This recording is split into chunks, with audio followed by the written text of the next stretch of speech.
Okay, what I have here is the basis of a project.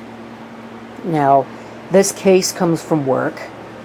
It had an old DQ67SW in it that I actually probably took home and put in something. I don't remember now, but pretty sure I did. But now it's got this Gigabyte EP45DS3L board in it. Now this is going to become both my VPN server and my VPN link, by which I mean to go from my wireless network, which the VPN server is connected to my wired network up here, because the two of them don't communicate with each other. So I have to have a link between the two, and that's this machine. Or it's actually a virtual machine right now that's residing on another server, but it will be this machine once I'm done with it. I haven't chosen this board for any one particular reason. It's got 8 gigabytes of RAM on it. It's a pretty decent board. And it's in good shape. And it's got this big cooler on it, so it should dissipate heat a little better. Not that it really matters, because now that I've replaced the 2 firewalls, this place is actually pretty cool, so I think that's pretty nice. And there'll be more replacing soon to come. But what I'm going to do, I've got the board in place. I got to get the power supply, which is going to be a Seasonic 80 Plus 600 watt power supply. I'm going to install this big giant video card, because again, why not? And these 2 hard drives, they're both exactly the same. They are 36 gigabytes, I believe. Yeah, 36 gig Velociraptor drives. Both of them work. One of them is going to be the boot drive, the other one is going to store the image for the VPN server, which is virtualized. So I'm hopeful that everything is just going to kind of work, but you know, you just never keep your hopes up. So I'm going to go ahead and get all this hardware installed. We'll power the machine up, make sure it works, and see where we go from there. See what we can do tonight, because it is 10 o'clock on a work night, so I should be in bed, but I think we'll live. Okay, see, I've got everything plugged in now,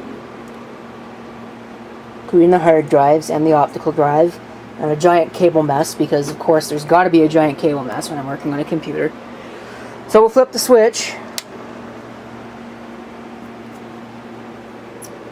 see if it works. Those hard drives are kind of loud.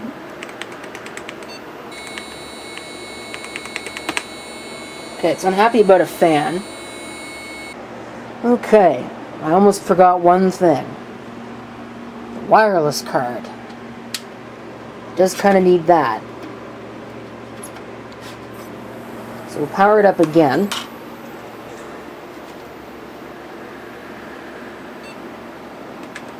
And we'll try and get a boot menu, which hopefully it will actually go to.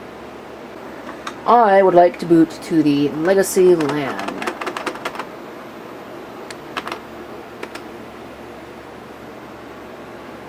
Please do so.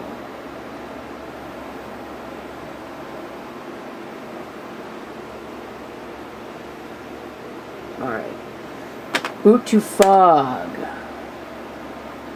Unfortunately, the view here is pretty bad, just because I have a bunch of stuff in the way. But,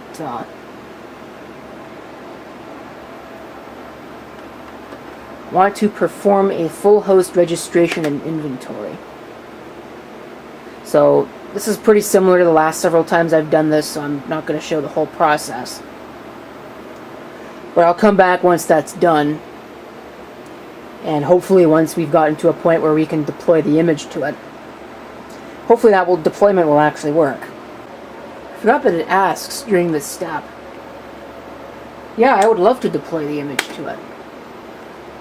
Of course, I gotta enter the username and password. Alright, so we'll register. Hopefully everything will actually work. 8 gigs of RAM. There's 2 hard drives. They reboot. Yeah, it rebooted. Okay. I'm not sure it really recognizes double hard drives.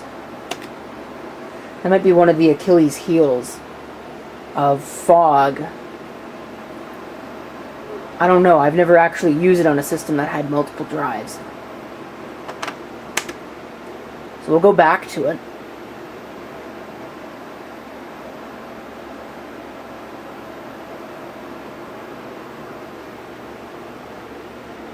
And it looks like it'll work. Alright. So we'll let it do its thing here. So now, after the clone is done, now it's resizing everything, setting everything, and rebooting. And we'll see what happens, if it'll actually start, or if it won't. Dynamic energy saver. I'm sure it wasn't designed to be used as a server, but who cares? It should work for that. I'm just really kind of annoyed that I'm going to have to take this out to put an I/O shield in it later. Because my I/O plate hasn't arrived yet. Hey, check it out. It actually booted. So I'm going to enter the password and see how many drivers we need to install. Probably quite a few. Okay, so I have spent probably about the last half an hour fighting with this stupid piece of crap. Why? Well, it has to do with product activation and the Windows genuine disadvantage. I guess I said what I meant. One of the worst things that Microsoft has ever come up with, product activation. For whatever reason, I don't know why, but I guess they've decided that my original product key for Windows 8.1 is no longer valid or something. It wouldn't even give me the option to call support. Just said, nope, you can't use this key, use another one. So I did use another one, and then it told me that key was invalid. It had the gall to tell me that the key was invalid, even though it's not. You know. So I don't know what the hell that's all about. So I had to go find one. So I found one, and put it in, and activated over the phone twice, because the stupid thing decided to screw up halfway through and take me through the over the phone instead of over the network, or, well, the internet one, because I'm not shouting 9 sets of 7 digits over the damn phone. That's just stupid. Again, I don't know what the hell they were thinking when they came up with that, but they were not thinking at all. I should be able to just enter the damn number with my touch tone pad. Come on. Like, let's get a little real here about this. Oh, so we did that, and now we're at the point where I have formatted the second drive, but I need to get the wireless working, because the only thing that it's got right now is the Ethernet. So I'm going to have to get the wireless, and then I guess I'll come back. You know, these kinds of driver installers really kind of make me mad. Just give me a bunch of files so I can install the driver myself, instead of this stupid thing which may or may not even work properly. And who knows what else that's installing. That could be phoning home. So, they are both connected. Now, it remains to be seen whether it will actually stay connected to the wireless network or not. Because I know that Windows has issues with that when there are two connections that support internet. It always disconnects everything except for one. I don't know why. It's completely stupid. You know, refuses to acknowledge the fact that maybe there's a reason why both of them are connected, you know? Whatever. Anyway, now I gotta get VirtualBox installed and transfer my VM over from my VPN server. Okay, so I told it to start VirtualBox. Did it actually do it? There is a VirtualBox window here. Yeah, here we go. So, I'm going to have to import an appliance. It should be here. I'll open it. I'll hit next. Everything there should be good to go.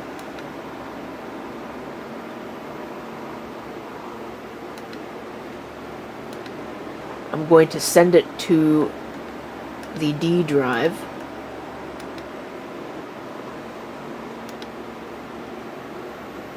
will include all of the MAC addresses. And then we'll import.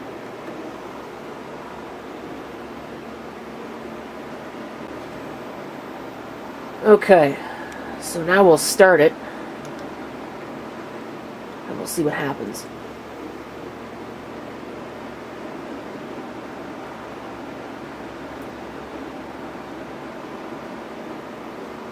Hopefully it will actually launch, and it didn't. Of course it didn't.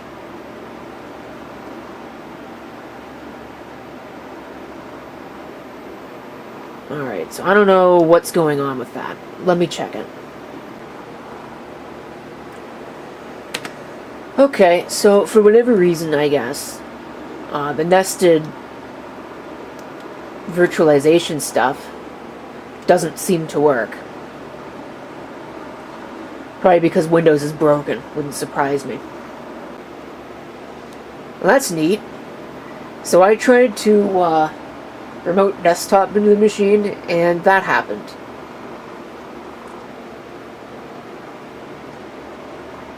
Looks like a VirtualBox driver decided to blow up on it. So that's cool. That's exactly what I wanted to have happen. Okay, so this thing, I believe, is now finally all the way put together. Everything seems to be working.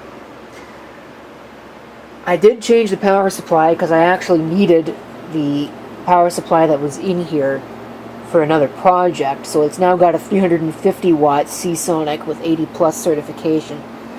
But that does mean that I had to pull out the big video card because this new power supply does not have the 6-pin power connector. That being said, I don't really care that much because I want to reduce the amount of heat that this thing is producing anyway, because it does not look like leaving it or powering it off when it's, you know, not being used seems to be kind of problematic because for whatever reason the wireless does not automatically reconnect, even though I have told it to reconnect automatically several times. It's really stupid. I guess it's a Windowsism, I don't know. But at the very least it works. And so now what I can do is I can shut this down and put it in the rack and then forget about it because it's done and put together. Okay.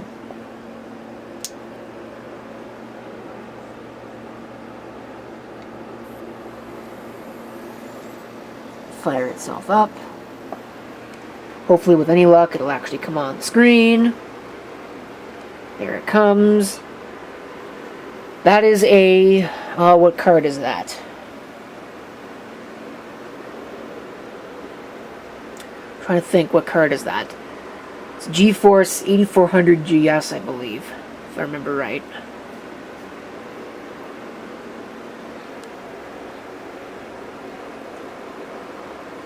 So now Windows will boot, and everything will be happy and functional, hopefully.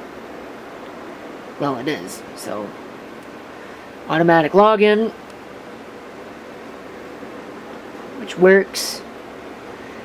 The monitor is a little off, so it looks a little strange, but I should never have to use this anyway. So now we should see if it'll focus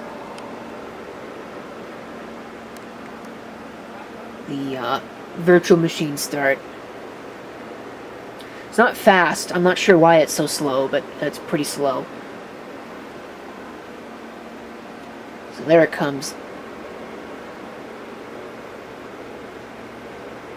And I think that's probably pretty much it for that. So, it runs. Remains to be seen how good it really is. But, for now at least, that's it for this. Thank you for watching. If you have any comments, feel free to leave them down below.